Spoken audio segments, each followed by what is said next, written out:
Gazeta Entrevista, que está no ar pela sua TV Gazeta, Rede Record de Televisão, sempre com muita alegria em nossos corações. Eu quero começar essa semana agradecendo a Deus, em primeiro lugar, pela vida, porque com a presença de Deus nós somos mais que vencedores.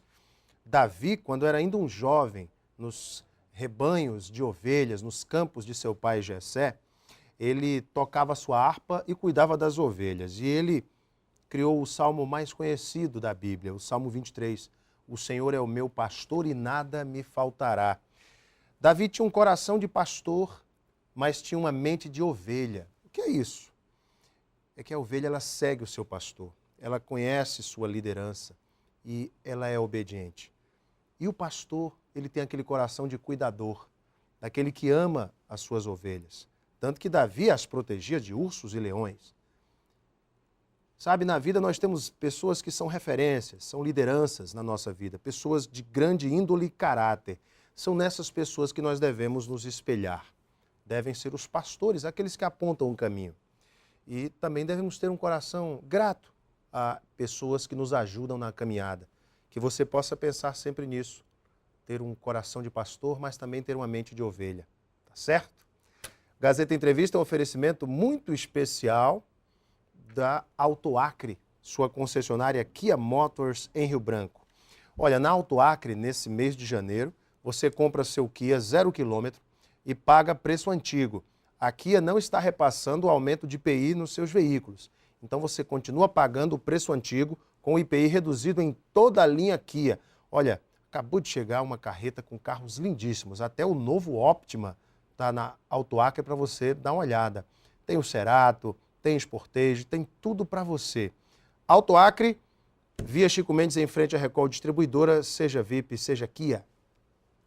Eu recebo em nossos estúdios o deputado federal Márcio Bittar, pré-candidato ao governo do estado pelo PSDB e uma ampla aliança de partidos na oposição à Frente Popular. O deputado aproveita esse período de recesso na Câmara Federal para fazer importantes agendas no estado e também para conversar conosco a respeito dessa possibilidade de uma dobradinha Márcio Bittar, Henrique Afonso para o governo, com Gladson Cameli no Senado e o PMDB de Flaviano Melo e Wagner Salles ajudando nesta grande aliança. Deputado, boa noite.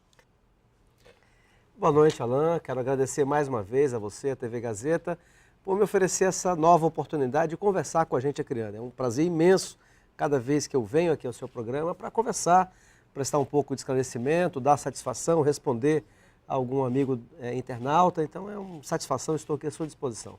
Deputado, o senhor está enfrentando na sua família dois casos de doença sérios, dois casos sérios. Um caso de câncer, sua irmã, professora Marilúcia, e outro caso também de câncer com a sua cunhada Aldecira. Como é que tem sido para o senhor enfrentar essa dificuldade na família? Como é que tem sido esse amparo à sua irmã, à sua cunhada? Como é que o senhor tem enfrentado isso? Alain, é verdade, eu tive que dar essa satisfação, até porque é homem público, eu tive que cancelar algumas agendas, né? E infelizmente isso é verdade. Eu não sou o primeiro a ter na família, né, esse tipo de problema, uma doença grave. E da Aldecira, que não é só minha cunhada. Aldecira, eu conheço a Aldecira de Sena Madureira desde a adolescência, desde que ela era solteira. Depois que o Edson veio para cá e se conheceram em Sena Madureira, acabaram se casando. Então ela é minha comadre, minha amiga, minha cunhada, conhecemos quase a vida inteira. E a notícia da doença da Aldecira para da minha irmã deu 10 dias. Né? Eu fui a São Paulo para fazer uma agenda com o governador, o Geraldo Alckmin, fui para visitar a Aldecira e o Edson, que praticamente estão agora morando em São Paulo, ela se tratando. Quando 5 dias depois, a minha irmã, Marilúcia, uma das minhas irmãs, diagnosticada também com câncer. Ambos os casos são graves.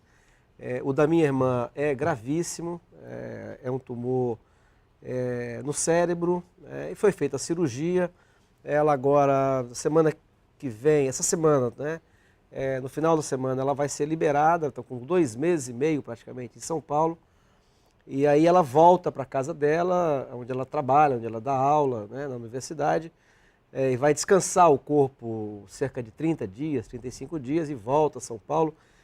Enfim, é uma luta contra essa doença, né? E a minha amiga, cunhada Aldecira, fez já a bateria de quimioterapia, radioterapia, e agora entra na fase do descanso físico para o corpo, mas com acompanhamento médico, e se tudo der certo, daqui a 60 dias, aí ela vai fazer a cirurgia.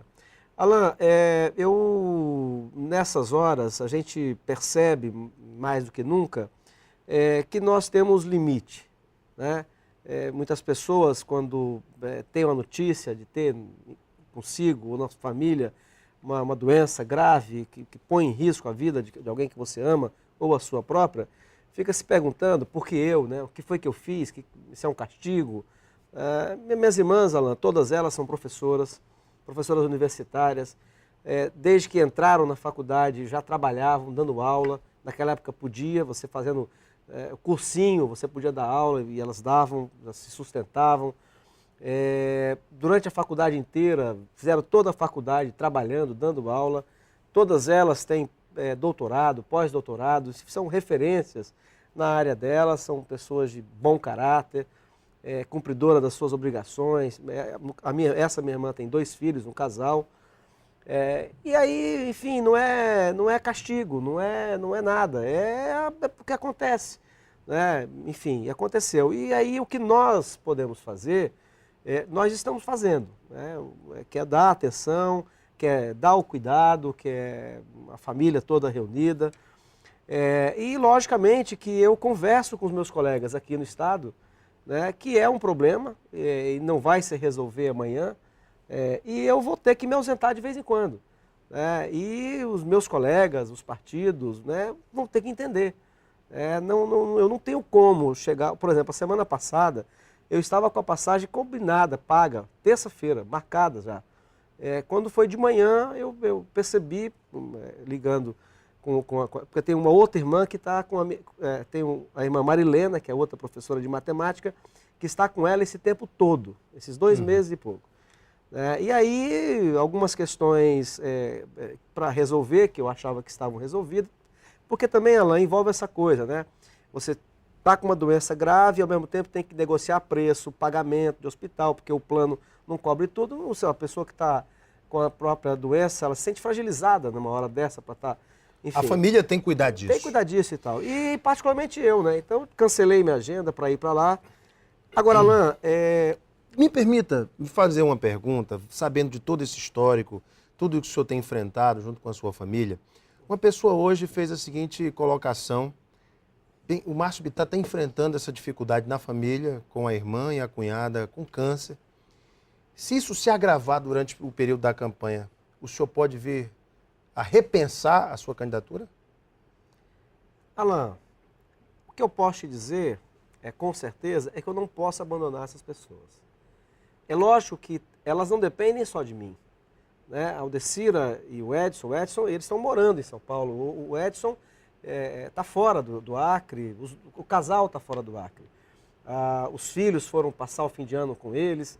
Porque, por exemplo, ela parou agora, mas tem que a rádio, a quimioterapia, mas tem que ir ao médico. Agora teve uma infecção na garganta, acabou se internando, não era nada decorrência de câncer, nada disso, mas se fragiliza, baixa a imunidade.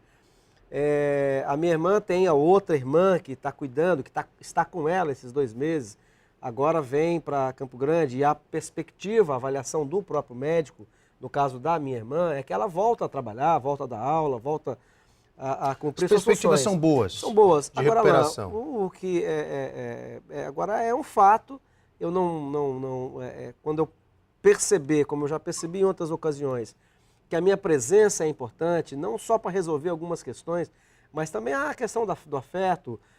Da presença. Eu tenho que ir. Claro. E, enfim, as pessoas vão entender. Agora, Alain, eu não posso, ao terminar esse assunto, dizer assim, vocês que são evangélicos sempre falam muito isso, eu também acredito muito em Deus. Parece que as coisas já estão escritas, né?